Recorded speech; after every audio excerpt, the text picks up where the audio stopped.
ఓం మహాగణాధిపతయే నమః. ఓం గురుభ్యో నమః. ఓం శ్రీమాత్రే నమః.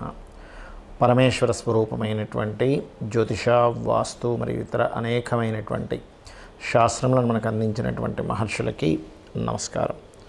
హయగ్రీవ హయగ్రీవ హయగ్రీవేతి యో వదేత్ తస్య నిస్సరతే వాణీ జన్హుకన్యా ప్రవాహవత్.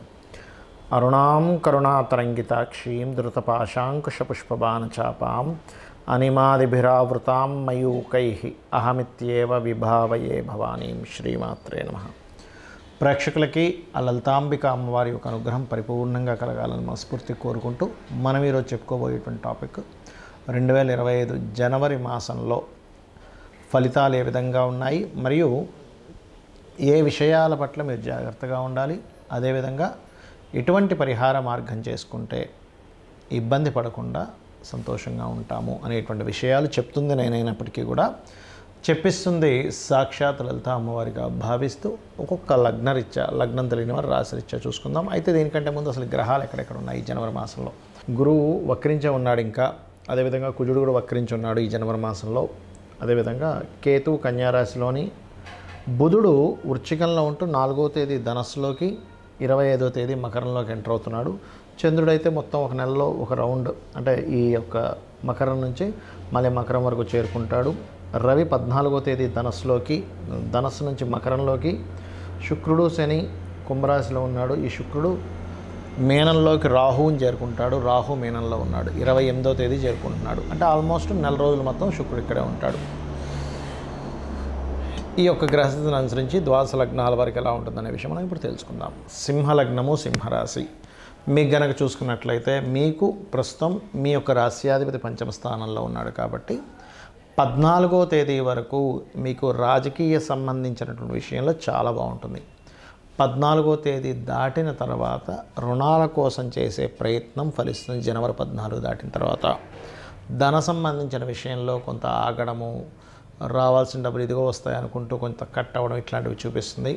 మరియు మరొక విషయం ఏంటంటే, ఈ 3వ అధిపతి ఎప్పుడైతే 7వ స్థానంలో ఉన్నాడో, ఇక్కడ పర్టికులర్గా శుక్రుడు శనితో సంబంధాలు కలిగి ఉండడం వల్ల వివాహ సంబంధించినటువంటి ప్రయత్నంలో మీరు ఎక్కడైతే జాబ్ చేస్తుంటారో, ఈ జాబ్ చేసేటువంటి ప్రదేశం మీ వర్క్ రిలేటెడ్ లేకపోతే మీ సేమ్ ప్రొఫెషన్ రిలేటెడ్ సంబంధించిన వాళ్ళతో మీకు సంబంధాలు కుదరడం అనేటువంటిది చాలా స్పష్టంగా గోచరిస్తుంది. మరియు గతంలో ఏదైతే మీరు ప్రాపర్టీ కొన్నారో దాన్ని ఇప్పుడు అమ్మడానికి చేసే ప్రయత్నం ఫలిస్తాయి ప్రస్తుతం ఉండేటువంటి కాంబినేషన్స్లో. సంతానం కోసం ప్రయత్నం చేసేటువంటి వారికి 14 జనవరి లోపల కనుక ప్రయత్నం చేసినట్లయితే ఖచ్చితంగా యోగిస్తుంది సంతాన ప్రయత్నం అనేటువంటిది. మరియు అదేవిధంగా ఇక్కడ అష్టమ రాహు ఉన్నందుకు కాస్త కొన్ని నిర్ణయాలు, సడన్ నిర్ణయాలు తీసుకుని ఉంటారు ఈ టైంలో. ఆ యొక్క విషయంలో కొంత జాగ్రత్తగా ఉండండి. కాకపోతే మీరు ఇప్పుడు తీసుకునే నిర్ణయాలు ఏవైతే జనవరి 14వ తేదీ వరకు తీసుకుంటారో ఆ యొక్క నిర్ణయాలు 100% మంచి ఫలకృతం అవుతాయి. మరియు ధ్యానము, మంత్ర సాధన, మంత్రం తీసుకునేటువంటి సమయం నడుస్తుంది ప్రస్తుతం. అదేవిధంగా ఈ యొక్క శుక్రుడు ముఖ్యంగా ఈ దశమ స్థానం అధిపతి 7వ స్థానంలో ఉన్నందుకు ఉద్యోగ అవకాశాలు కూడా పెరుగుతాయి. దశమంలో గురువు ఉన్నందుకు కూడా బ్యాంకింగ్ రంగాలు, లేనట్లయితే ఏదైనా గనులకు సంబంధించిన, ఆయిల్ రిలేటెడ్ సంబంధించిన ఇట్లాంటి రంగాల్లో బిజినెస్లో ఉండేటువంటి వారికి కావచ్చు, ఆ యొక్క వృత్తుల్లో ఉండేటువంటి వారికి కావచ్చు, కాస్త అభివృద్ధి యోగం అనేటువంటిది బలంగానే ఉంది, అందులో ఎటువంటి సందేహం లేదు.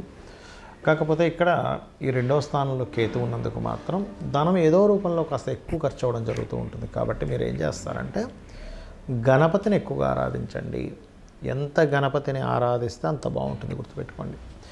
₹1 ఇస్తున్నా తీసుకుని ఒకసారి గణపతిని ఆరాధించినట్లయితే, లేదా శాలరీ వస్తుంది మీకు, లేదా బిజినెస్ ద్వారా ఇంత ప్రాఫిట్ వచ్చింది, గణపతి ముందు నా ధనాన్ని పెట్టి స్వామి నీ యొక్క అనుగ్రహంతో వచ్చిందని చెప్పి తీసుకోండి. ఆ యొక్క ధనం ఖచ్చితంగా మీకు, అంటే కొంతమంది చూడండి సంపాదిస్తారు కానీ ఏదో రూపంలో ఖర్చు అయిపోతుంది. అలా ఏదో రూపంలో మీ దగ్గర ఖర్చు అవ్వకుండా నిలబడుతుంది. జ్యోతిష్శాస్త్రంలో ఉన్నటువంటి కొన్ని అపోహలు ఏమిటి, మిత్స్ అంటారు వాటిని, అంటే అనవసరంగా మూఢనమ్మకాలు అనుకోండి. ఇవి నేను మీకు ఈరోజు చెప్పబోతున్నాను, గుర్తుపెట్టుకోండి. ఏమిటవి అంటే ఇవి తెలియాలి. ముఖ్యంగా తెలియకపోవడం వల్ల కూడా ఇబ్బంది పడుతున్నారు చాలామంది. చాలామంది అనుకునేది ఏమిటంటే ఏలినాడు శని, అర్ధాష్టమి శని, అష్టమి శని సమయంలో ఏదీ కలిసి రాదు అనుకుంటారు. అది పూర్తిగా తప్పు, గుర్తుపెట్టుకోండి. నేను 100% నేను రీసెర్చ్ చేసి చెప్తున్నాను.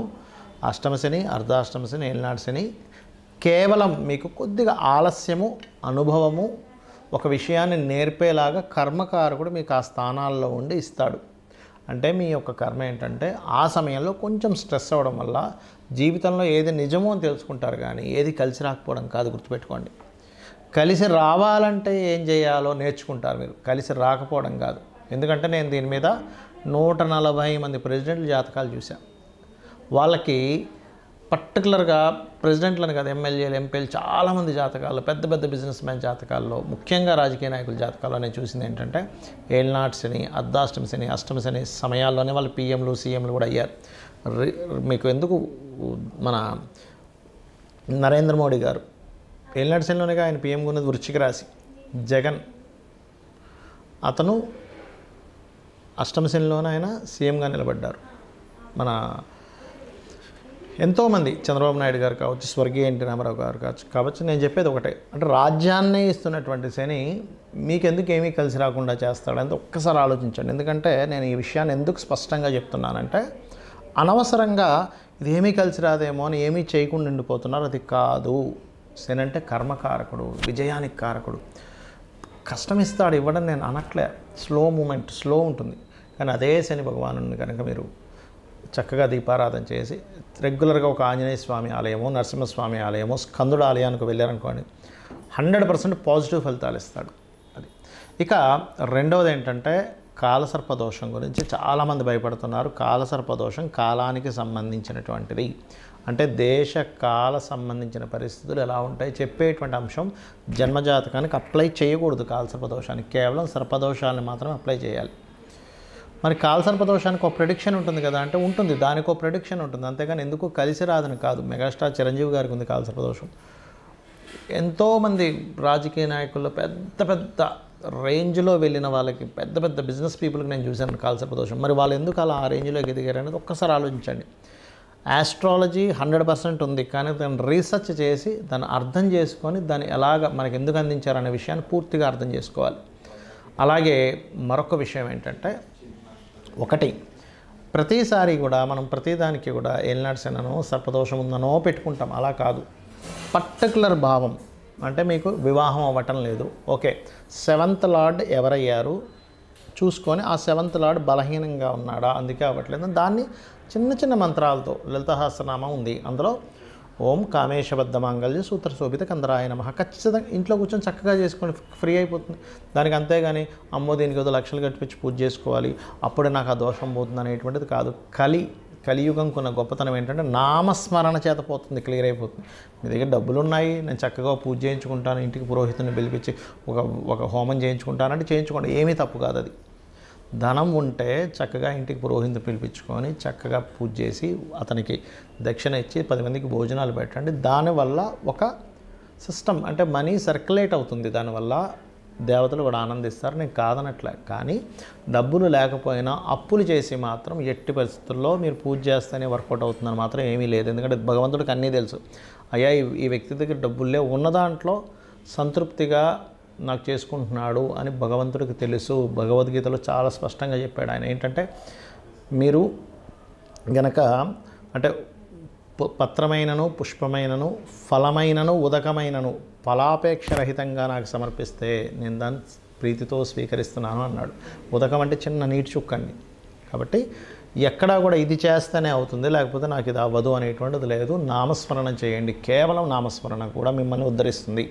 డబ్బులు ఉన్నాయి చక్కగా చేసుకోండి, ఏం కాదనట్లే. గో సేవ చేస్తారా, గోదానమే ఇస్తారా, పెద్ద పెద్ద హోమాలే చేస్తారా, యజ్ఞాలే చేస్తారా, మీ ఇష్టం. బట్ లేనప్పుడు మాత్రం అప్పు చేస్తేనే అవుతుంది అనేటువంటి మూఢనమ్మకం నుంచి బయటికి రండి ఫస్ట్ మీరు. అలాగే మరొక విషయం ఏంటంటే జ్యోతిష్యము, వాస్తు. చాలామందికి ఏంటంటే వాస్తులో కూడా వాస్తు అనగానే మొత్తం మీద పగలగొట్టేస్తేనే అది సెట్ అవుతుంది అనుకుంటారు. అలా ఏమీ లేదు. చక్కగా ఇంట్లో ఏ వస్తువు ఎక్కడ పెట్టుకోవాలి, మీకు సరైనటువంటి గృహం అవునా కాదా, అన్ని గృహాలు మంచివే, కానీ మనకి సెట్ అయ్యే గృహమే మనకు బాగుంటుంది. అది ఏ డైరెక్షన్ ఈజ్ మీకు మంచిది అనేటువంటివి కొన్ని సెట్ ఆఫ్ రూల్స్ ఉన్నాయి వాస్తులో. అది తెలుసుకొని వెళ్ళండి. అంతేగాని ఏదో వాస్తు బాగాలేదని ఇల్లు కూలగొట్టేసేయడం, మొత్తం గందరగోళం చేసేసి కొన్ని లక్షల రూపాయలు దాన్ని ఖర్చు పెట్టేసి మళ్ళీ అది అప్పులో పాలవడం కాదు. వాస్తులో వెరీ క్లియర్లీ మనకి కొన్నిసార్లు మాత్రమే, అంటే ఈశాన్యంలో బాత్రూమ్ మాత్రమే ఖచ్చితంగా తీయమన్నాడు. మిగతా ప్లేసెస్లో ఉన్నప్పుడు చిన్న రెమెడీస్తో దాన్ని మనం సెట్ చేసుకోవచ్చు. కలర్స్ ద్వారా సెట్ చేసుకోవచ్చు. ఒక వస్తువు ఒక దగ్గర ఉండడం ద్వారా సెట్ చేసుకోవచ్చు. మనం ఇంట్లో ఒక పని ఒక దగ్గర చేయడం ద్వారా సెట్ చేసుకోవచ్చు. సో ఇది అర్థం చేసుకోండి. అనవసరంగా ఏదో అయిపోతుందని భయం కోసం కాదు. ఆస్ట్రాలజీ కానీ వాస్తు కానీ ఉన్నది ఏంటంటే అది మనకు వెలుగుని చూపించాలి, ఒక దారిని చూపించడానికి ఉన్నది. కాబట్టి మీ అందరూ కూడా అమ్మవారి అనుగ్రహానికి పాత్రలు అవ్వాలని మనస్ఫూర్తిగా కోరుకుంటూ శ్రీమాత్రే నమః.